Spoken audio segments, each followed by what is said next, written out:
Hello, my name is Adam Rincon, and today we're going to be talking about rigid boxes and the importance of a rigid box. So first off, what is a rigid box? Well, a rigid box is a two-piece box with a base and a lid, consisting of paper, board, tape, and glue. Rigid boxes aren't very hard to make. They're actually pretty easy if you have the right machinery and the right tools. Any products can go inside of a rigid box. Again, it's just a base and a lid. Sometimes inside a rigid box you might have foam inserts, you could have cardboard inserts, you can have pretty much any sort of insert that you want, just to make sure your product doesn't rattle around while it's inside the package. And the importance of a rigid box is to give your product a marketing appeal. Pretty much, you're going to have a lot of competitors out there, and a lot of times consumers want to buy a box their product that looks nice. You don't want to buy something that looks cheap. Sometimes the great value and the normal brand is the difference between what consumers choose. So rigid boxes are important for that one reason. This is a Neiman Marcus box. It's one of our hugest customers here in Mineral Wells, Texas. Another one is Novalash, and we make candy boxes for them. So first off, let's talk about the materials that need to go inside of a rigid box. So materials are cardboard, tape, glue, and paper. Pretty much it. Machinery plays a huge part again in making a rigid box. So first we're going to talk about let's talk about starting out a box. So when you start out with a box, you're going to get cardboard. First thing you need. This is a white back cardboard. One side is bleached white, while the other side is just a normal chipboard, which is brown craft. These come in huge sheets. First thing you're going to want to do with these sheets is you want to cut them down to the size that you're wanting. So if we're going to want to make a box small, about like this size, we're not going to work with cardboard in big sheets. We're going to need something sort of similar to the size, and that just comes with measuring and again the quantity of how many you're going to be making. So when you get this cardboard, you're going to cut it into little squares about like this.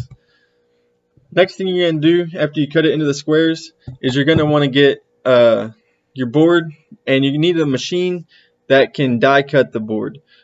These dies are made of steel, and it's just the outline of what a box would look like. So when you put some pressure on the board with these dies, you get something like this. It cuts out the corners, and it gives it the scores so the box is able to fold up and there's no tears in any of the four sides.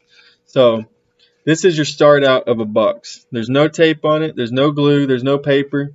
It's just white on the inside, the white batt, and brown chipboard on the other side.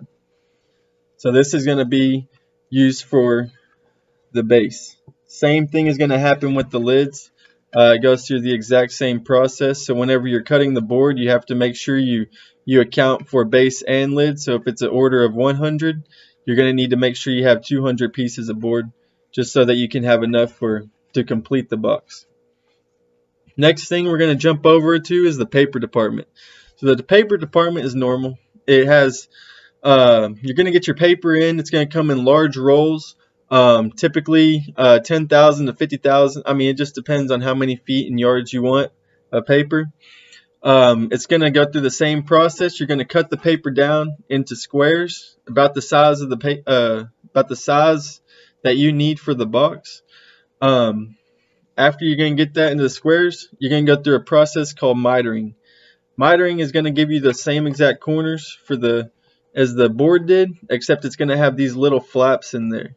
And these flaps are necessary so whenever it folds up, this can fold in to the box. So whenever it goes onto the box, these little flaps are actually going to fold in over it to give it that lap, to make sure that it stays on there correctly, and it's going to give it a nice finish. So we're going to now, if a product wants to customize themselves and differentiate themselves from competitors, and they don't want just a plain white or whatever color paper that they use, they can either choose a process to digitally print their paper, or they can go through a process where we can foil stamp it for them. So foil stamping, it uses heat, and all it does is we use a paper called vellum, and the machine is going to get that vellum, and of course we're going to have to make a special copper die for the company's logo. So when they send us the artwork for the die, we have to get a little make a little die to use for their logo. So vellum and heat is going to press that it's going to press the vellum onto the paper, and this happens before the box, or before the paper goes onto the box.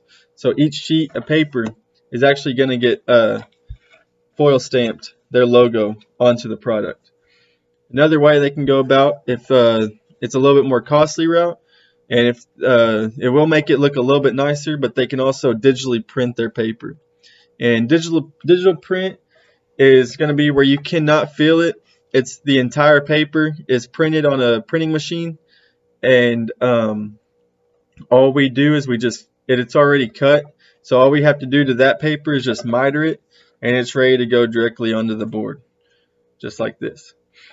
So now let's talk about putting the paper onto the box. So we know we have the box like this.